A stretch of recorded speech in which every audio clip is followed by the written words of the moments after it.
Hi everyone, welcome to Health Promotion's Wellness Wednesday Tip. I'm Alicia Perry, Manager of Health Promotion at 19 Wing Comox. For today's tip, we're going to talk briefly about goal setting.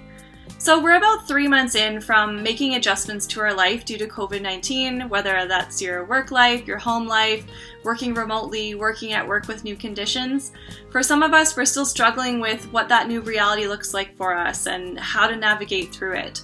For some people, maybe they started off this pandemic with a really lofty goal, or they set a goal during the pandemic, or maybe you're looking to set a new goal moving forward.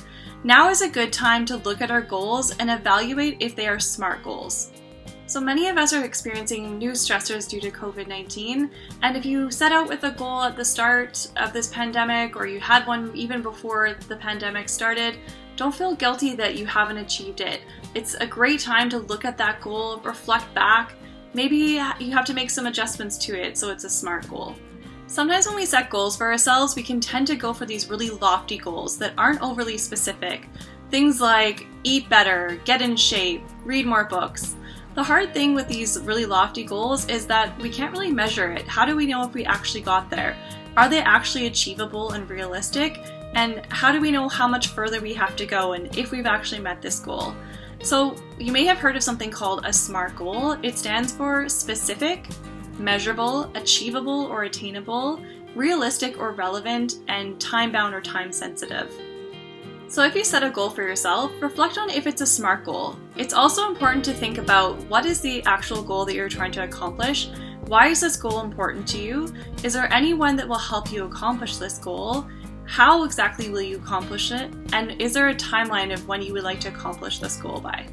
When we set lofty goals for ourselves like get in shape or lose weight, these are not overly specific, and the way that we measure them, typically numbers on a scale, is not overly indicative of our actual overall health.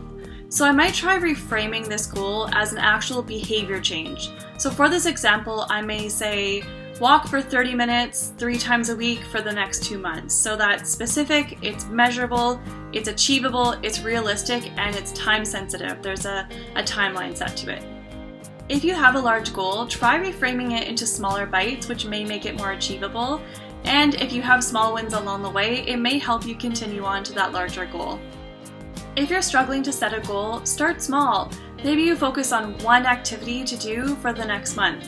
Some examples may include going outside for 10 minutes every day to get some fresh air, or taking a walk with your family or your spouse, or on your own without technology, or saying a positive affirmation or phrase to yourself before you go to sleep every night. Maybe it's not looking at your phone for 1 hour before bed every night, or 3 times a week you fill half your plate with fruits and veggies. So starting with that small goal, something that's easy to achieve, it's specific, it's measurable, it's realistic, and it's a 1 month time frame, so it's time bound. If you set a goal and you haven't reached it yet, you haven't failed at that goal, you just haven't completed it. Now may be a good time to reflect on that goal and see if it's a SMART goal. We have these new realities of life and interruptions and new obstacles that we have to find our way around, and it's okay if we haven't reached that goal yet. Now is a good time to evaluate it, look at if it's specific, measurable, achievable, realistic, and time-bound, and restructure some of those goals and set new goals moving forward. We have a new reality of life, and we just need to make some adjustments to help us achieve those goals. Thanks for tuning in to Health Promotion's Wellness Wednesday Tip. If you have any questions about goal setting, please let me know. I look forward to seeing you next Wednesday.